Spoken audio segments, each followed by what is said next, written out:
The day Belle Thornwick decided my family's century-old lake belonged to her precious son was the day she picked a fight with the wrong rancher. 6 a.m., 3 police cruisers screaming up my drive, gravel exploding under their tires like machine gun fire, diesel exhaust mixing with the steam off my first cup. And there she was, HOA president in a spotless Range Rover, phone up, filming like she'd just cued an episode of Rancher Gets Reckoned. She'd called them on me for trespassing on land my great-grandfather, Augustus, homesteaded in 1887, because her Instagram influencer son was charging strangers $200 to fish my private lake, the same water where Grandma Eleanor's ashes rest under a stand of quaking aspen. Then Mama Karen whipped out. Documents, she said, proved I was blocking. Community access, cute. Forgery, she'd misnamed the non-existent Whispering Pines Township in 1890 and stamped modern county seals over photocopied letters. One fatal mistake, though. Belle had no clue I controlled the budget that kept her perfect little subdivision alive. Patrol coverage, EMS staging, plow contracts, access road upkeep, the entire municipal spine running through my rural service district. But I'm getting ahead of myself. I'm Garrett Holloway, 45, divorced, ranching the same 2,400 acres of Montana paradise my family carved out of wilderness. The lake, 12 acres, spring-fed, clear enough to count trout at noon, was where Augustus framed the first cabin, where Dad taught me to throw a loop, where 4 generations have been born, baptized in snowmelt and laid to rest in dust and prayer. When Eleanor died 3 years ago, we scattered her at sunset by the smooth stones where she shelled peas and watched grandkids swim. On quiet evenings, the water still carries her laugh. It's not just land. It's the family Bible written in dirt and sky. 5 years back, a developer bought the pasture to the east, promised rural harmony, while cramming 200 McMansions onto quarter acres and naming it Whispering Pines Estates. I signed their emergency vehicle easement because neighborly is how ranchers roll. Left a gate wide and a lane graded for ambulances and brush trucks. Then Belle slithered into my life like a designer-belted rattler. Late 40s, blonde highlights that cost more than my feed bill. Agriculture pronounced like a medical condition. The complaints started on cue. Cattle smell disrupting dinner parties, native grasses unsightly from her kitchen island. Could I make things more professional? I laughed. That was my mistake. It taught her the wrong lesson. Her son Tucker discovered the lake. 22, ring light tan, posture of a kid who never hauled hay. He brought friends to create content. Diesel trucks burping dust down my access road at dawn. Beer bottles in the cattails. Bluetooth-based drowning birds that predate his family line. Tolerance became trespass, trespass became business. He set up paid bookings, $300 a head for exclusive access to his family lake, and filmed brand deals against my shoreline. He was born in Phoenix, moved here 5 years ago, but on camera he was 4th-generation Montanan with a heritage fishery. The stench of entitlement outreeks fresh manure. Then the knock, Belle at my door with a manila folder and that predator's smile. "Garrett, I've done extensive research," she cooed, laying papers on Grandma's kitchen table like playing cards. Original homestead papers included recreational water rights for township residents. We must respect tradition. I've read enough deeds and patents to smell photocopied nonsense. Her township didn't exist. Her county clerk stamp was a font I could name. Grandpa's voice flickered in my head. When someone shows you fake papers, let them think you're falling for it while you gather evidence. "I'll need to review these with counsel," I said, photographing every page, watching her smile crack an eighth of an inch. "Surely that's unnecessary. We're all neighbors," she said, perfume and condescension thick in the air while my coffee went cold. She sat in a room lined with photos of 4 generations baptizing babies and mending saddles, angling to steal our most sacred water with counterfeit paper. Her first critical error, confusing kindness with weakness, rural with stupid. Montana ranchers don't just know fences and weather. We know law. And when someone tries to steal your heritage with forgery, you don't work it out. You prepare to destroy them completely. Belle weaponized the bureaucracy next. 2 weeks after my review promise, County Inspector Martinez, the real one, rolled in, hat in hand. "Formal complaint about illegal water access restrictions," he sighed. She called HQ 3 times. We walked the line together. Boundaries were clean, signs posted, easements honored. "This is horse—" He caught himself. "I still have to file the report." She's building a paper trail. Smart if you admire snakes. Then she staged a community safety meeting in the subdivision clubhouse. 15 newcomers who'd never set a boot on pasture showed up. Belle, poster-sized aerials behind her, pointed like a general. "His cattle are contaminating our children's watershed," she said, voice syruped with faux concern. "His increasingly aggressive behavior suggests serious mental instability. We moved here for peaceful rural living, not to be terrorized by a feudal rancher who thinks he owns the valley." The lies burned. The whisper campaign about my finances cut deeper. Inheritance taxes broke him. Ranch failing, he'll sell to developers. In ranch country, implying a man can't pay his feed bill is character assassination. Time to fight like a Holloway. Overwhelm them with black and white truth. First, GPS boundary mapping by the county's best surveyor, Martinez's brother-in-law. $800 bought satellite coordinates that proved Belle's pristine perimeter fence encroached 3 feet across 200 yards. Next, 8 high-def cams with IR and cloud backup, every lake approach, gate, and blind spot covered. The post-hole digger's rhythm against hardpan was a war drum. Adverse possession law drifted through my head. Keep letting them use your land and someday a judge might say they own it. The cameras were evidence and a shot across the bow. Within days they caught gold. Saturday morning, Tucker arrived with lights, boom mics, a catering truck, and a director in a puffer vest. An energy drink commercial in untouched Montana wilderness. Audio. "Yeah, this is my family's lake," Tucker told the director. "I've been coming here since I was a kid. He was in diapers in Phoenix when my daughter learned to swim here." Footage revealed more than lies about lineage. It documented a commercial operation. Tucker bragged on Instagram of 50,000 followers and hidden paradise packages. SUVs lined County Road 12 every weekend. Strangers trampled pasture. Spooked calves. Left tangled fishing line where eagles nest and beer glass glittering like landmines.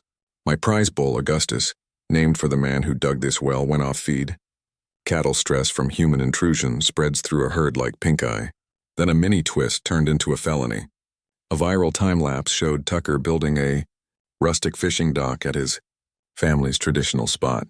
He'd sunk posts on my bank without permission and charged extra for the authentic experience. My cameras had every lag bolt, every board, every boast about margins. Commercial trespass, property damage, fraud, narrated by the perpetrator. That evening I sipped 2 fingers of rye on the porch while the herd settled and the cameras uploaded, and realized Belle had misread the battle. She assumed a rancher couldn't fight a suburban war, but the country boy she picked had a pen for contracts and a file for receipts. Her son's empire was built on stolen foundation. Foundations are where I've made my living for 30 years. When they're wrong, you don't paint over them. You bring in the breaker. Belle knocked again, but this time through proxies. The Hendersons, Patels, and a new family with HOA clipboards at my porch. "We're filing a joint nuisance complaint," Bob Henderson said, eyes on his boots. "HOA says cattle operations violate rural residential harmony standards." "What's the nuisance, Bob?" "Smell. Noise. Early morning cattle sounds disturbing property values." There it was, the code phrase. She'd weaponized property values to turn neighbors into plaintiffs. 3 days later, she dialed in a domestic disturbance complaint. Deputy Collins rolled in, body cam on. "Alleged threats of violence," he said. "Lady says you got aggressive at the east fence." "What time?" I asked, opening my cloud app. 1600 yesterday.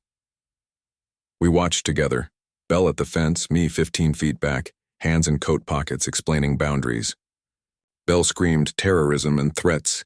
I walked away. "Ma'am clearly has issues with the truth," Collins muttered, but warned me she'd filed for a restraining order anyway. Even a dismissed order leaves a stink in the file. Fine. I filed my own. 47 documented incidents over 6 months. Trespasses, false reports, business interference, all time-stamped. Then I retained McKenzie & Associates, the best water rights shop in the state. Federal prior appropriation doctrine wrapped my 1887 patent like barbed wire. First in time, first in right. No HOA, no county, no state agency can claw that back without just compensation. Belle's attractive nuisance insurance gambit arrived next. My carrier called with pressure to resolve community concerns or face rate hikes. The cameras answered for me. Tucker bragging about 47 grand in 3 months and drones mapping my shoreline for his brand story. He'd built the nuisance and handed me his rope. Then the smear went statewide.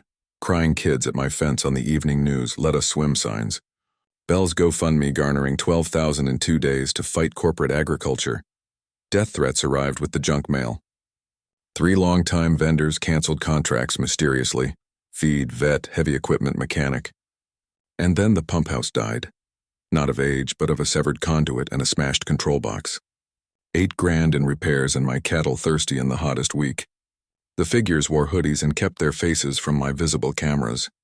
My hidden IR caught tire treads that matched Tucker's lifted pickup. Colin said insufficient evidence and shuffled. Belle's husband sits on a board with his wife. Coincidence, I'm sure. Meanwhile, my daughter Skylar, journalism major Eleanor's tenacity, dug up Belle's previous life. Fired for falsifying documents. Online reviews from elderly sellers about forged addenda. A husband's bank facing audit for aggressive lending that smelled like fraud. That same bank holding Whispering Pines construction loans and most mortgages. If the bank fell, her cul-de-sac's values would crater. Tucker announced a Free the Lake party. Peaceful protest with 200 confirmed.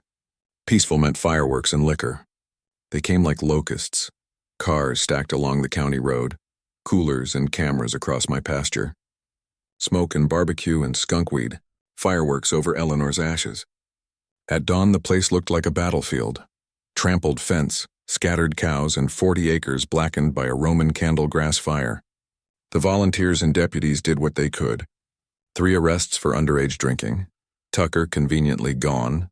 15,000 in damage and a wetland scar. Then in the invoices, a tell.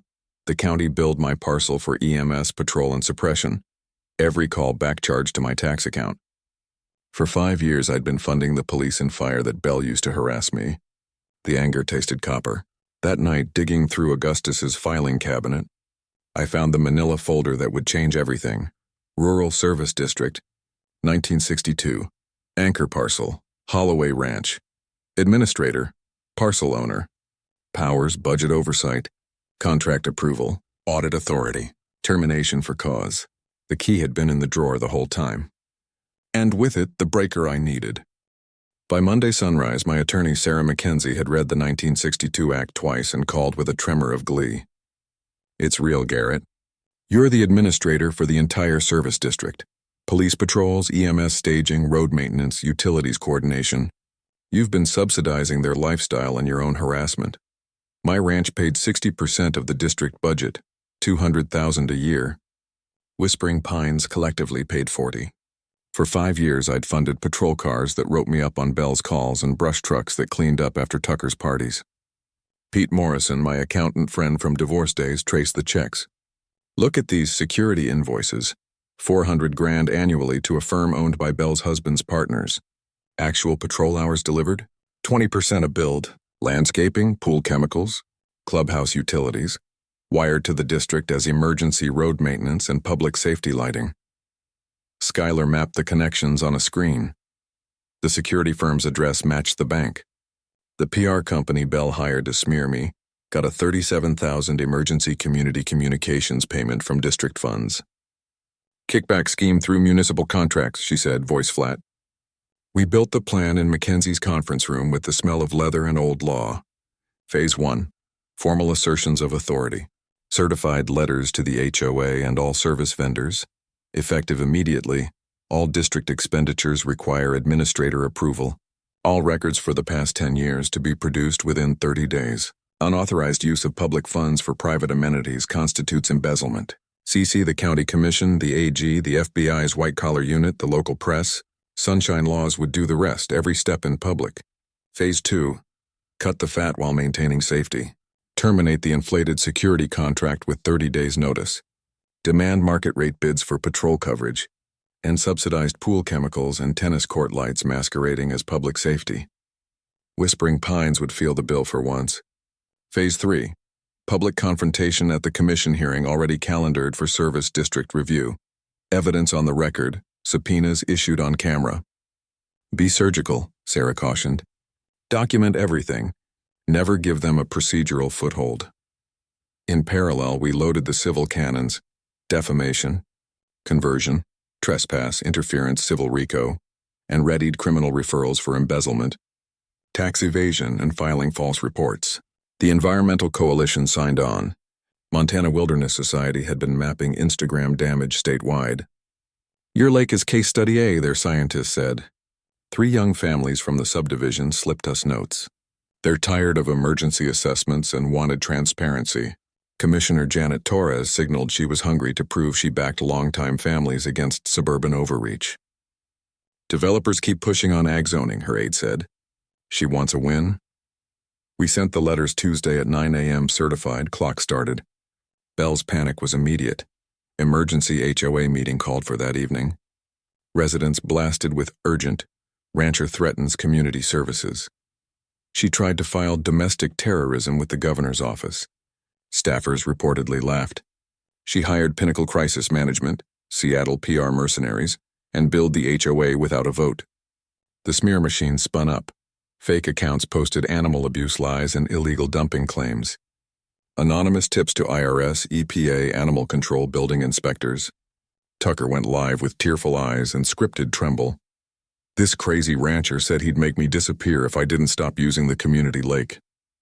Sponsors pulled out when Skylar's thread went wide. Invoices. GPS tax filings, shell company networks. Pete's audit dropped the big number on the table. Nearly $2 million siphoned in 5 years through inflated contracts and misallocated public funds. Then someone cut 3 fence lines at dawn rush, our cattle on Highway 93, and an anonymous voice told dispatch I'd release them in retaliation. But my new motion sensors and IR cams caught Tucker's truck in the hoodies, and the mic next to the corner post picked up. Make it look like the crazy rancher lost his shit. Belle wants this to look dangerous. Deputies arrested 3 of Tucker's crew by noon. Tucker claimed innocence. His truck's GPS begged to differ. Whispering Pines, meanwhile, got its first taste of real bills. Without the district's subsidy, patrol coverage cost them $180,000 at market rates. EMS staging required prepayment or private insurance. Road maintenance for their access loop was theirs at $85,000. Emergency assessments hit mailboxes Monday, $3,200 per home. You can't film a TikTok against that invoice. Homeowners who'd nodded through Belle's speeches demanded books and receipts. 3 board members resigned. Property values dipped 15% in 2 weeks. Belle charged a $60,000 criminal retainer to HOA and Expla Ineditas, defense against rural aggression. The subdivision split into camps. Those who saw the ledger and those who couldn't let go of the story. Skylar's journalist friend at Channel 7 aired interviews with 3 residents who confessed at ID being pressure, into filing false complaints against me under threat of foreclosure by Belle's husband's bank. The heirs confirmed Tucker's numbers didn't add up. Defense against rural aggression. The subdivision split into camps. Those who saw the ledger and those who couldn't. Tletgooftestery. Skylar's journalist friend at Channel 7 aired interviews with 3 residents who confessed I'd been pressured into filing false complaints against me under threat of foreclosure by Belle's husband's bank. The heirs confirmed Tucker's numbers didn't add up. 200 Nero earned. $37,000 reported. Sponsors scattered. The Wilderness Challenge lost its energy drink money and died. Belle marched across my pasture Saturday at dusk in heels that sank into gopher mounds. Garrett, we need to talk, she said, sweat and perfume battling. This has gotten out of hand. $50,000, you dropped the legal action, let Tucker fish the lake, just personal. My body cam caught it all. You're offering stolen public funds, I asked. There were accounting irregularities, she snapped. Nothing malicious, misunderstandings. She still didn't understand that you can't misunderstand $2 million into your family's pockets. The termination notices worked. By Monday, her email list read like a funeral program. And Thursday's commission hearing sat on the calendar like judgment. By 1:45 p.m. Thursday, the Cedar Ridge County Commission chambers looked like a courtroom on a high-profile trial. TV lights washed the dais. Cables snaked around boots. The air smelled like old coffee and adrenaline. Ranchers, longtime residents, environmentalists, and a knot of Whispering Pines homeowners packed the seats. Left side in denim and Carhartt, right side in golf shirts and anxiety. Skylar live-streamed from the back. Commissioner Janet Torres called the hearing to order. We are here to address allegations regarding Rural Service District Financial Management and Administrator Authority, she said. Mr. Holloway, as complainant and administrator, the floor is yours. I stood with 4 binders, 1962 authority, 10 years of financials, a thumb drive of video and audio, a certified survey. Commissioners, I began, what I will show you is the largest municipal fraud in this county's history. Funded primarily by one ranch and used to harass that rancher while subsidizing a private HOA. Exhibit A, the yellowed service district formation. Papers naming Holloway as anchor parcel and the parcel owner as administrator. The statute highlighting budget oversight, contract approval, audit powers, and termination. Exhibit B, assessment charts showing my ranch shouldering 60% of the budget, $200,000 a year, while the HOA clustered 40. Invoices misallocating funds to private amenities. Pool chemicals billed as public safety, tennis court lights as road illumination, and landscaping as emergency maintenance. Exhibit C, the security contract $400,000, billed annually to a firm owned by Belle's husband's partners. Patrol log showing 20% delivery. Exhibit D, Tucker's Instagram. 50 posts geotagged on my bank. A spreadsheet of income. A clip where he bragged about margins and my family lake. Then the fence-cutting footage rolled, the hoodies, the truck with knobby tread, the whispered plan to frame the crazy rancher. Belle's lead counsel stood. Objection irrelevant to district finances.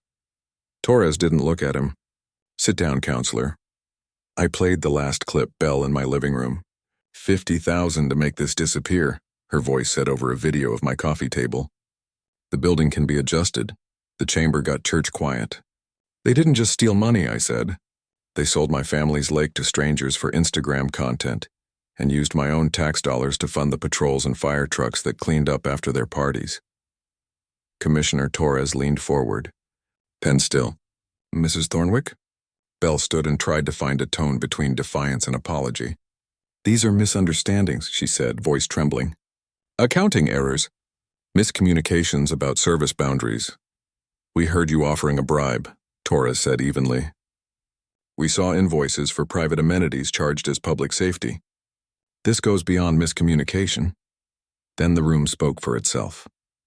Chuck Morrison described how Belle tried to export this scheme to his fence line.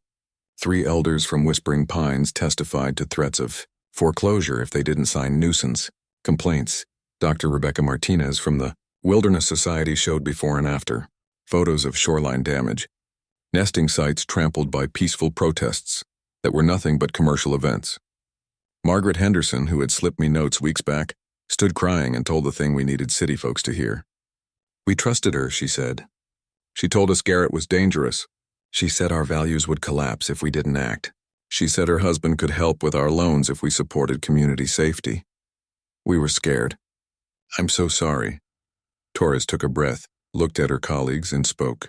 The motions passed unanimously. Immediate termination of non-essential service contracts pending audit. Full forensic review of 10 years of district spending. Referral of suspected embezzlement, fraud, wire and mail fraud, and tax evasion to state DOJ and FBI. Affirmation of the district administrator's authority. Commendation of the administrator for exposing corruption. Sheriff Collins stood at the back with 2 federal agents and announced arrests were forthcoming for the fence-cutting crew. The IRS had opened a file on Tucker's undeclared income and business operations. The AG's office would impanel a grand jury. Belle tried the side door and ran into a wall of her own residents demanding to know why their emergency assessments had quadrupled. TV mics hovered as her attorneys stuffed files into leather bags. Friday's headline told the truth country folks already understood. HOA president arrested in massive fraud scheme. District corruption exposed. By Sunday, the first checks from recovered funds were being calculated. By Monday, the first new patrol bids were on my desk, priced like the market rather than a grift. 6 months later, justice tasted like hot coffee on a porch as sunrise lit the same water. Augustus dug with a spade and faith. Belle took 18 months in federal prison, $400,000 restitution. Tucker got 5 years probation, a lifetime ban on monetizing social content tied to my land, and community service that included mending the fence he cut and hauling out trash his followers left. His two accomplices served 6 months and paid damages. Our civil suit settled for $500,000 and seized Tucker's truck and camera rigs as instruments of trespass. Belle's house sold under an escrow. Her husband's bank collapsed under federal scrutiny. Wilderness lifestyle equity disappeared in a keystroke. But money wasn't the measure that mattered. The Holloway Accord, signed at a packed meeting and recorded with the county, recognized historic ranch operations and permanently barred future interference under the district framework.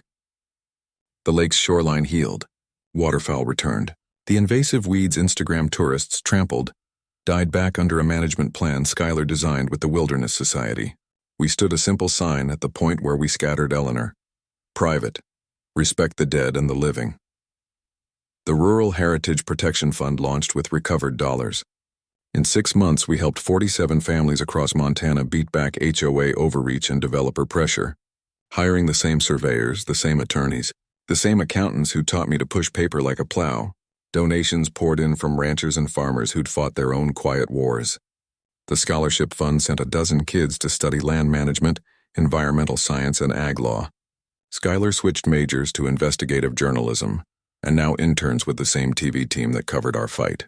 The legislature passed the Rural Property Rights Protection Act, tightened transparency for service districts, felony penalties for HOA financial abuse, mandatory audits for municipal contracts, nicknamed the Belle Bill, because legislatures have a sense of humor.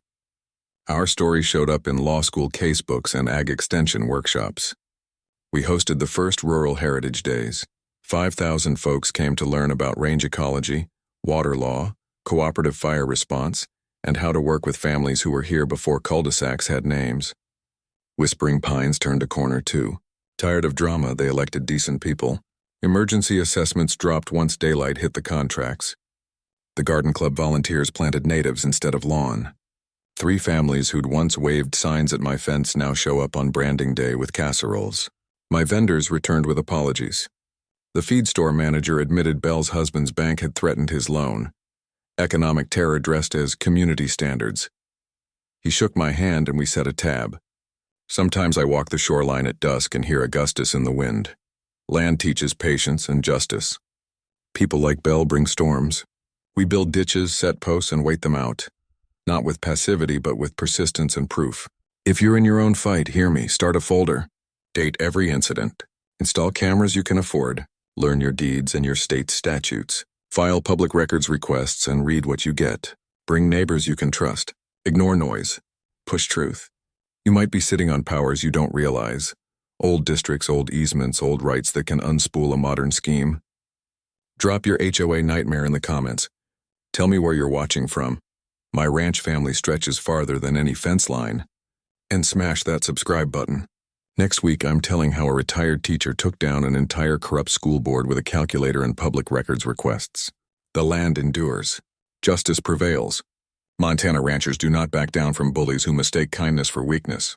You've been watching HOA Stories, where the Karens meet their match. If this had you cheering or cussing at the screen, like, comment, subscribe. More wild HOA tales are on the way.